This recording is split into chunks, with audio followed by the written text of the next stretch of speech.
Engineer Lakshmi चंद यादव,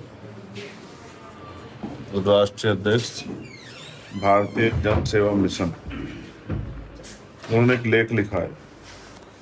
कल मैं इस लाइनों को ट्वीट करूंगा जो उन्होंने पहली लाइनें लिखी है। जो कमजोर होते हैं वो किस्मत का रोना रोते हैं, जिनको उगना होता है वो पत्थर का सीना चीर कर भी उगते हैं। मैं बीज हूं।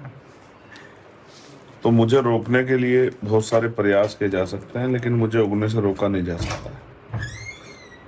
पूरे भारत में मैं अकेला ऐसा व्यक्ति हूँ जो भारतीय जनता पार्टी से सीना ठोक के लड़ता है, जो सीबीआई, ईडी, इनकम टैक्स, झूठे मुकदमे, जेल से नहीं डरता, जिसके पास कुछ होने को नहीं।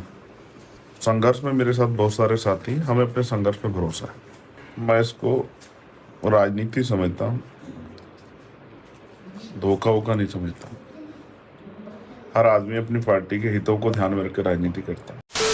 आज जो है काशीराम जी का जन्मदिन जबरदस्त बना। आपने सच में काशीराम जी के घर गए थे? आपने वो वाला जो वो देखा, आपने वो देखा और आपने वो हालत भी देखी? अगर मैं झूठ बोलता तो मुझे वहीं टोक देते। मैं झूठ नहीं बोलता हूँ। तुम जाना कभी जी भाई ख्वाहिशपुर, तुम गए हो? मैं गया हूँ।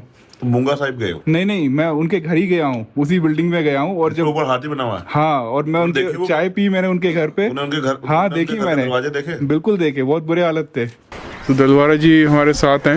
ये टंकी आपने कब बनाई थी? 98 या 99 में बनाई।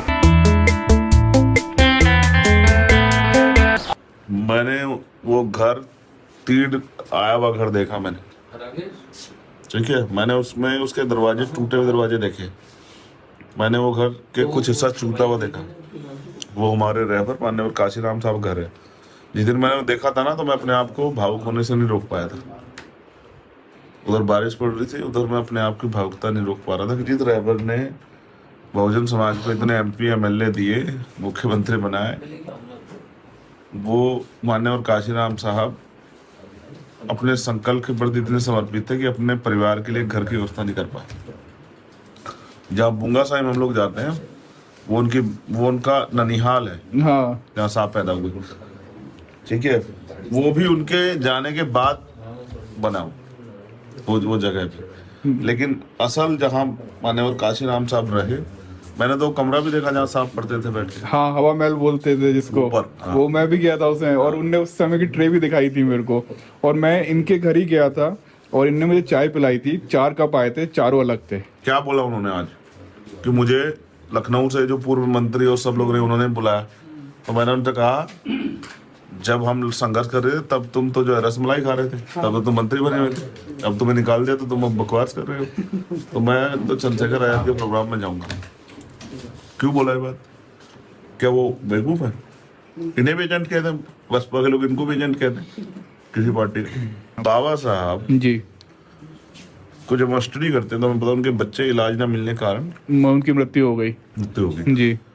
क्योंकि बाबा साहब उस समय हमारे लड़ने के लिए गोल में जा रहे थे, तो उनके बच्चे यहाँ इलाज ना मिलने के कमी कारण मर रहे थे। तो ये पूरा समाज क्या कर रहा था? कुछ नहीं कर रहा था, देख रहा था मरते हुए, देख रहा था उनको। तो यानी कि जब कोई संघर्ष करता है इसी समाज के लिए, तो समाज बैठ के उसका तमाशा देखता है। जब वो संघर्ष के लिए समाज को देता है, तब समाज उसकी जय जयकार करता है। मैं वो शख्स हूँ कि अगर गोली 1 इंच इधर होती तो शायद मेरी फोटो घरों में लोगों की लग रही होती। सही बात है, बिल्कुल सही बात है। मैं चाहता तो मेरे पास भी ऑफर थे, किसी दल से जाके MP बन जाता, लेकिन ये आंदोलन जिंदा रहे और इससे उम्मीदें लोगों की जिंदा रहे, इसलिए मैं अपनी जगह पे तटस्थ खड़ा। यही आंदोलन इस देश में हजारों विधायक, हजारों सांसद पैदा करेगा। मेरी बात को तुम याद रखो।